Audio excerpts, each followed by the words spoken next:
Stay tuned for Air Gun Detectives.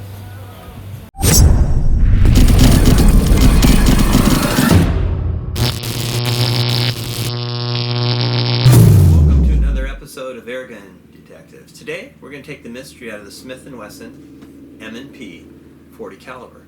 The M&P, if you didn't know, it stands for military and police. This was the gun that Smith & Wesson had designed, or had the design in mind, to outfit the police officers and military. Before we get started, please do me a favor. If you haven't, hit that subscribe button down below. If you'd like to be notified of our videos that come out, hit the little bell. And beyond that, we'd love to hear some feedback. Leave some comments below. Give us a little thumbs up. That's always a very positive thing for us. So anyway, back to this gun. I actually have the genuine one of these. It's a little newer version, and this replica is just amazing. But yeah, the gun I have right here, I love that. It's a great gun. So it's got the updated trigger, but we're not doing a review on that. Okay, so back to this. This is a full blowback, which is terrific because this is one of the blowbacks that go all the way back. It's got a full dropout magazine, holds 15 rounds. The CO2 goes in the bottom of it. The weight is great. This has the interchangeable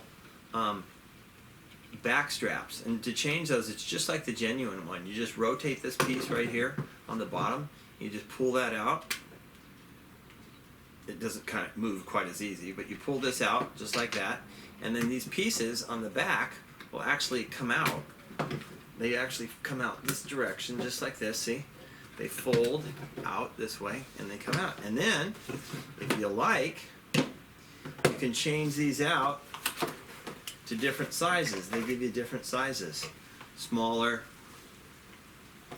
maybe larger, and then yeah, definitely larger. And then just to throw them in. And the genuine, the actual authentic real gun, the one I have, does the exact same thing, changes it the same way. Just push these in just like that. This piece goes back in the bottom. Just feed that back in just like that. Twist it. That's it. That's all there is to it. And you're good to go. Just like that. But terrific gun. This is shoots obviously steel BBs. It's CO2 powered. They're claiming it'll get about 310 feet per second on average.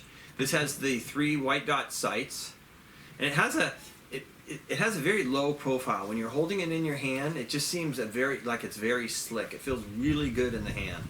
But the 3 dot sights are terrific. You can line those up really easy. This did have the white writing on it right here. The big warning. I can't stand that.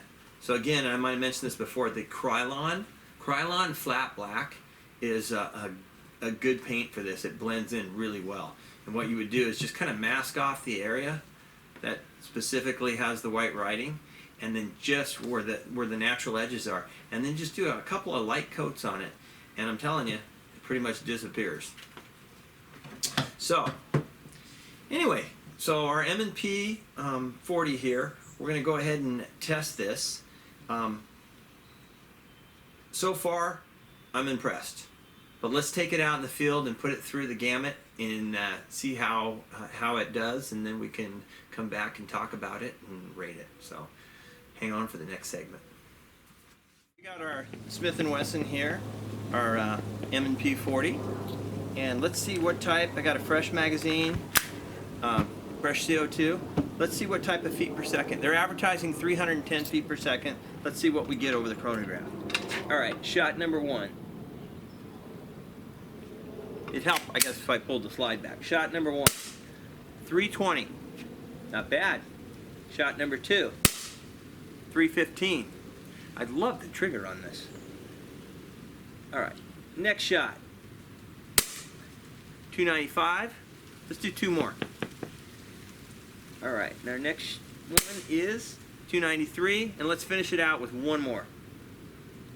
This has a really good blowback, and we got a 308. So that's actually a pretty good average. If they're saying 310, and we're pretty close to that. So let's move on to our next segment. Yes, we're back. Goofy glasses in hand. But we're going to go ahead and shoot 5 or 6 shots. We're 30 feet out. Let's see what type of accuracy we can get out of our Smith & Wesson M&P 40. All right. This thing has a pretty good blowback to it. I'm just going to aim dead center in that target, and then we'll see where we hit.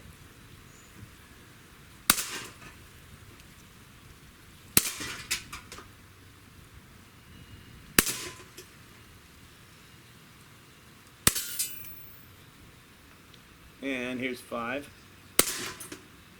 And let's do one more. And there you go. So 1.67 inches center to center for 6 shots. That's actually quite respectable because that's under a 2-inch group at 30 feet. Anytime you get under a 2-inch group for a BB type pistol, that's not bad. Not outstanding, but not bad. Definitely respectable. So let's move on to the next session. Alright, no review would be complete unless we did a little trigger test. And so let's do a trigger test on our Smith & Wesson MP40 and see what type of trigger pull we have. These are interesting triggers because they don't work really good with the trigger pull because they're so curved, the trigger test gauge. So sometimes they have a little issues with it, but let's see what we can get out of this one. Alright.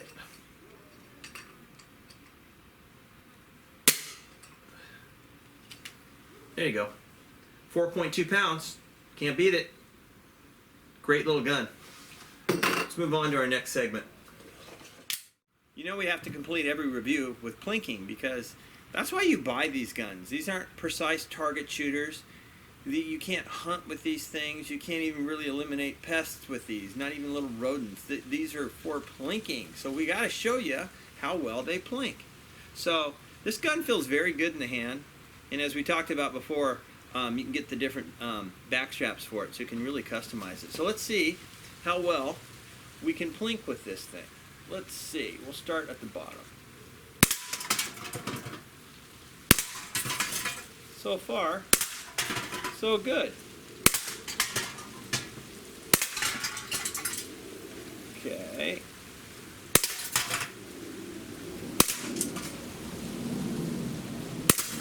Whoa, where are we going on that one?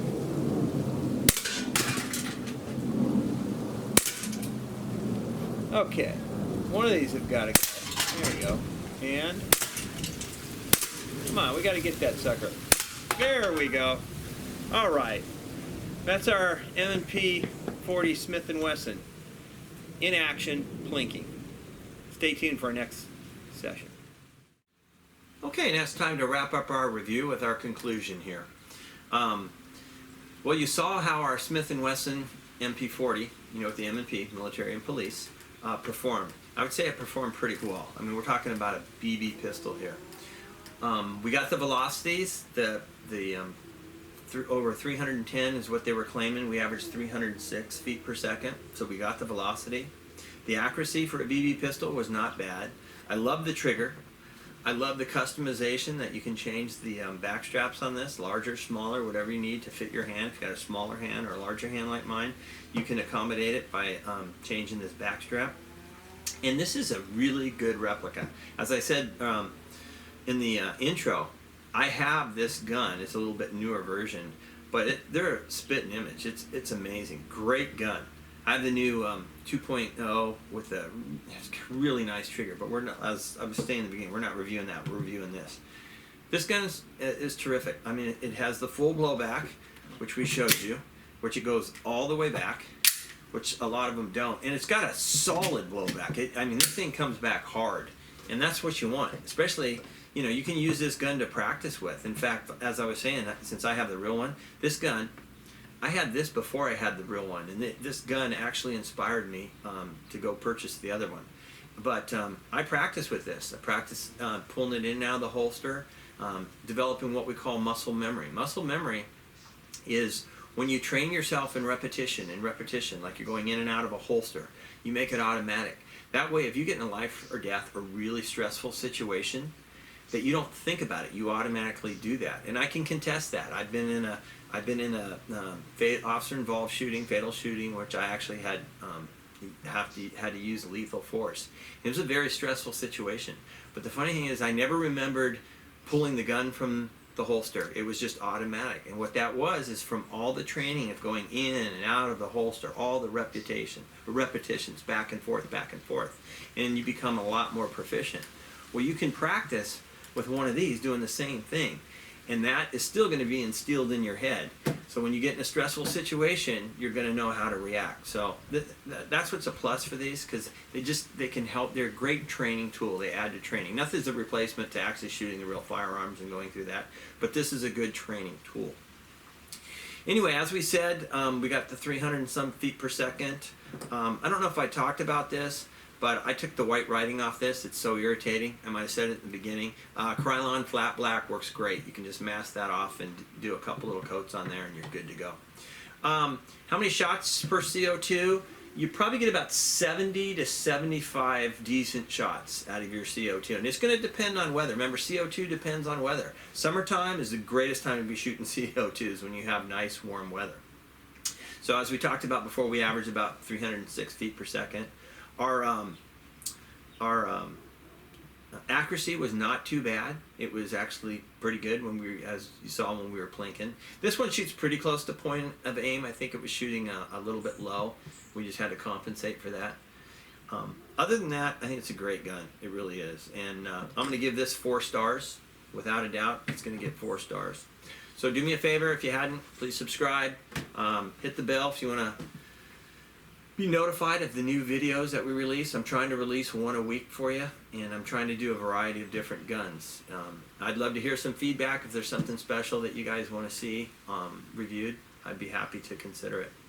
So with that, thanks again for tuning in to an episode of Airgun Detectives, where we take the mystery out of the airgun. Until next time.